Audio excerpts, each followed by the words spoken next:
Halo teman-teman, pada tutorial kali ini kita akan belajar bagaimana caranya membuat CRUD di Fast API dengan database MySQL. Di tutorial sebelumnya kita juga telah belajar cara membuat koneksi database di Fast API dengan MySQL. Untuk mengikuti tutorial CRUD ini, teman-teman perlu mengikuti tutorial sebelumnya, jadi nanti teman-teman bisa mendownload repositorinya terlebih dahulu dengan branch Fast API MySQL. Nanti teman-teman bisa mendownload repository ini, baru bisa mengikuti tutorial yang Fast API MySQL CRUD. Oke, kita lanjut ke inti dari tutorial ini. Dan juga teman-teman perlu memastikan bahwa teman-teman telah menginstal virtual environment atau Python virtual environment. Jika belum, teman-teman bisa mengikuti tutorialnya di hallofina.com bagaimana cara membuat wrapper virtual environment di macOS. Di sini kita akan membuat 3 buah metode, yaitu get. Kita akan membuat 4 metode, yaitu get, create, update, dan remove.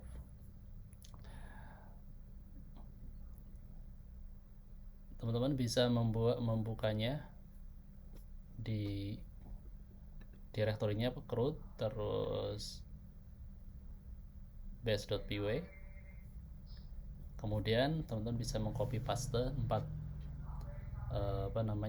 metode ini. Ini adalah metode yang nantinya akan di-extend di beberapa file yang ada di directory CRUD. Misalnya nanti kita nambah lagi di sini CRUD user gitu, atau misalnya ada CRUD product gitu, nanti dia akan mengextend CRUD base atau kelas CRUD base.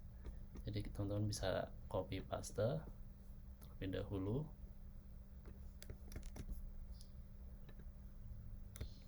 Copy paste.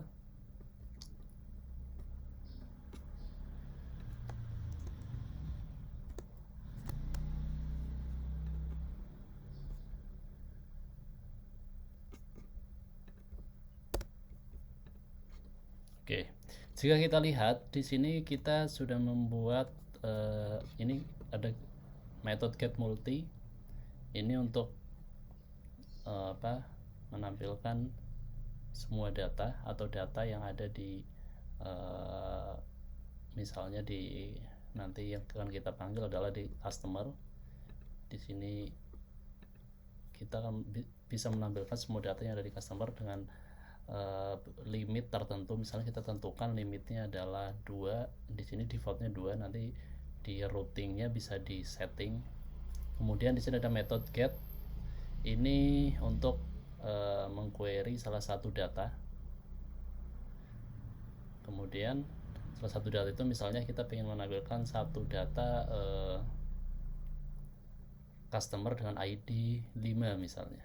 Kemudian di sini ada method create, ini adalah method global sebenarnya. Nanti setiap model atau setiap table bisa memakai ini.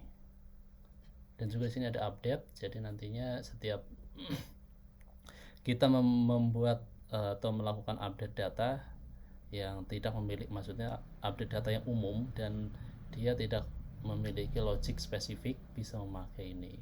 Dan juga ini remove, ini jadi metode global yang nanti bisa teman-teman extend di tiap kelas CRUD. Oke, selanjutnya teman-teman perlu membuat schemnya. Buka file customer.py, kemudian teman-teman bisa copy paste di 2 kelas ini, customer.py, kita tambahkan.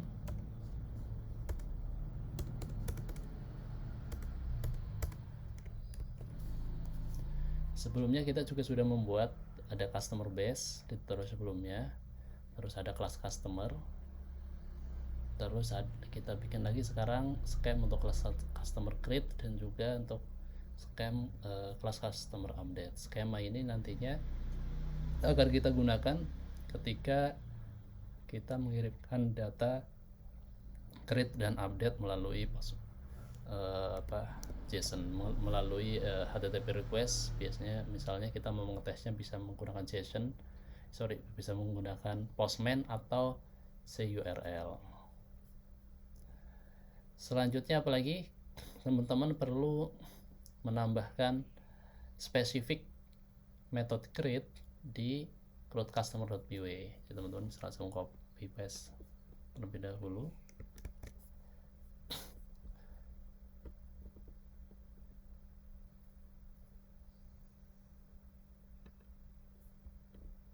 Kita hapus bagian ini paste-nya dan copy paste ke sini.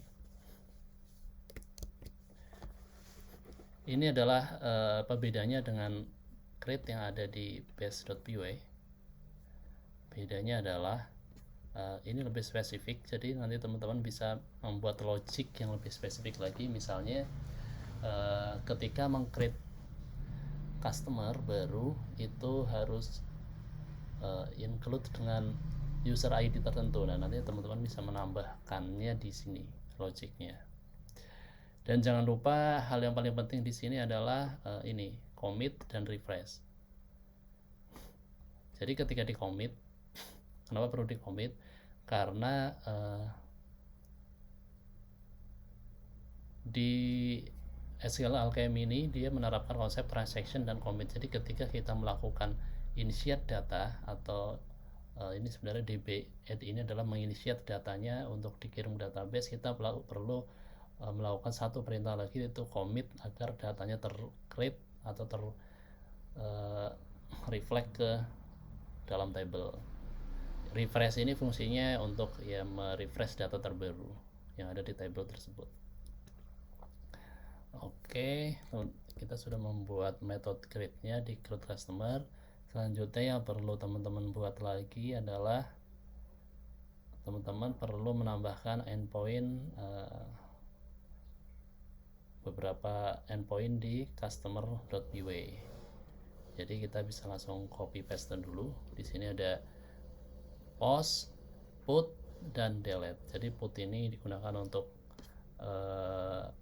update, post ini digunakan untuk create, dan juga delete ini digunakan untuk menghapus data customer. Kita coba sekarang copy paste.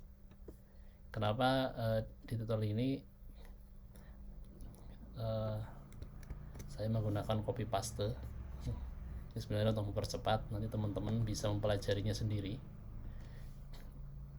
bisa mempelajarinya langsung di source code-nya, atau bisa mengikuti video tutorialnya di YouTube channel dari Halovina.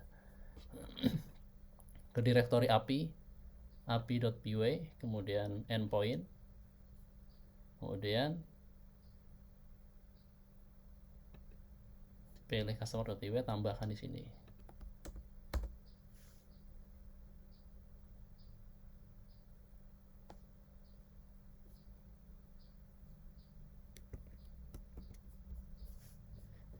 Oke, mari kita perhatikan.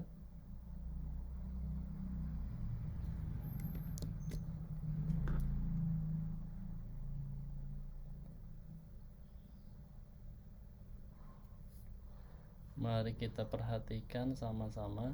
Di sini ketika kita meng-create customer, kita membuat sebuah skema, yaitu customer in, di mana di customer in ini ada, kalau kita lihat lagi, di customer in ini ada customer number dan name.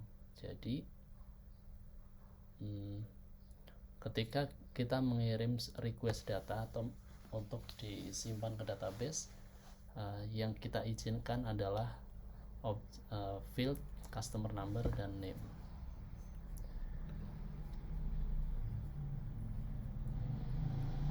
Begitu juga sama dengan ketika kita melakukan update customer. Di sini ada customer in, bedanya di sini ketika kita menggunakan scam customer update. Nah, ini ketentuannya gimana, nanti ketika update sebenarnya teman-teman bisa memvalidasi. Misalnya kita tidak ingin melakukan update customer number, yang pengen di update adalah name-nya saja, namanya teman-teman bisa langsung meremake seperti ini, di melakukan comment atau remake terlebih dahulu. Terus hapus. Di sini ketika kita melakukan hapus, yang dibutuhkan itu adalah ID. Jadi ID-nya itu nanti di URL-nya ada API versi 1 customer/ID. Oke teman-teman, kita coba sekarang jalankan terlebih dahulu. Kita compile terlebih dahulu apakah terdapat error atau tidak. Sebelumnya teman-teman harus memastikan bahwa kita sudah berada pada mode virtual environment. Teman-teman bisa ikuti di tutorial hallovina.com bagaimana caranya membuat environment wrapper. Di sini saya namakan environmentnya adalah FA example. Cara menjalankannya tinggal uvcon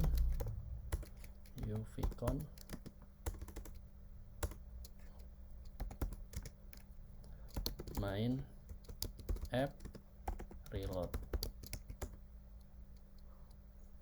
Oke, semua berjalan lancar.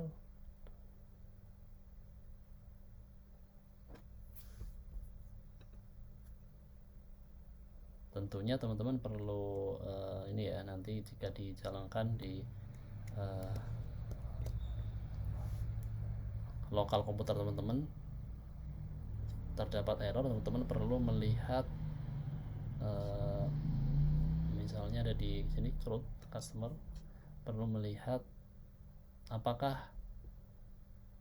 semua kebutuhan atau metode-metode yang dibutuhkan di fungsi-fungsi metode-metode dibutuhkan di tiap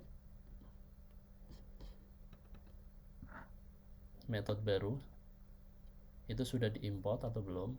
Jadi misalnya di sini saya ada kelas model customer, kemudian di sini saya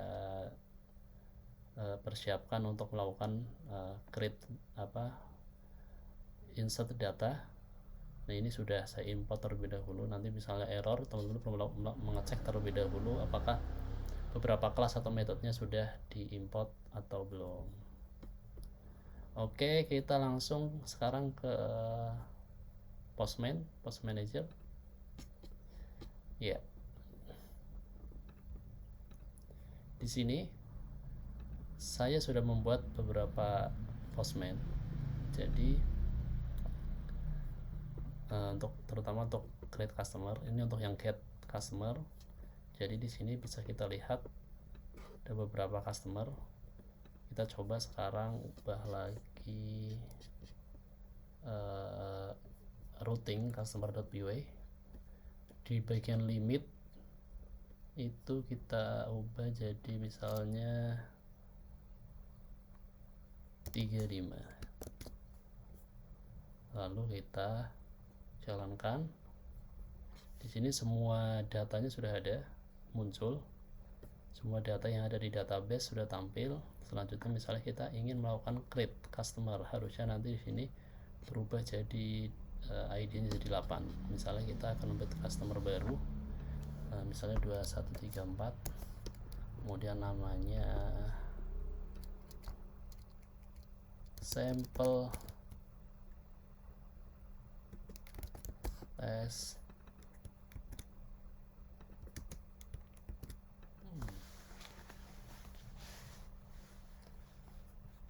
Sekarang kita coba create customer baru ya, sukses, ID-nya 8. Kalau kita lihat di get customer, harusnya di sini terdapat customer ID 8. Benar, terdapat customer ID 8. Selanjutnya kita akan melakukan update customer. Jadi endpointnya kita kembali ke kode yang ada routing, ke kode yang ada kode di file customer.py yang ada di directory endpoint. Kita lihat di sini ketika kita melakukan update kita memerlukan ID. Oke, ini ID-nya kita yang ingin update misalnya ID 8. customer numbernya kan kita ubah jadi 6677, terus kita misalnya example 676767, kita coba update sekarang. Ya, berhasil. Selanjutnya kita akan coba menghapus customer dengan ID 8. Sekarang kita coba hapus.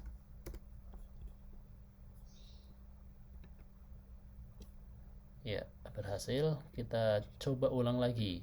Nah, kita hapus 2 kali. Customer not found karena sudah terhapus. Kita pastikan harusnya di sini sudah tidak ada lagi customer dengan ID 8. Ya, benar. Jadi semua sudah berhasil.